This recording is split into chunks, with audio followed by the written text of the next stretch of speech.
Hello, আসসালামু আলাইকুম guys. আমি এখন বৃষ্টি হচ্ছে, আব্বু এই জন্য ভাবলাম আমাদের বেগুনি শাক, আমাদের বেগুনি পোশাক দিয়ে আমরা রান্না করবো। মজা লাগবে নাকি? মজা লাগবে। এই জন্য আমরা হচ্ছে আম্মুতে বললাম, আম্মু হচ্ছে পোশাক দিয়ে ডাল খাবো। আম্মু এই জন্য শাক করতেছিল, আমিও দেখি আম্মুতে সাহায্য করতে গেলাম।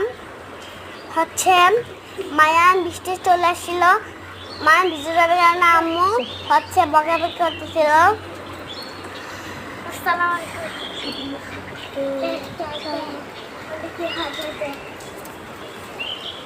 দেখতে পাচ্ছেন বাইরে তো বৃষ্টি,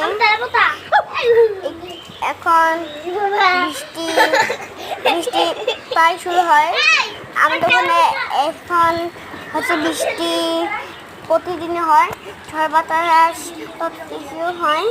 দেখেন ডালগুলোর বাতাস কিন্তু হচ্ছে, আর দেখেন আমাদের বেগুনের অবস্থা।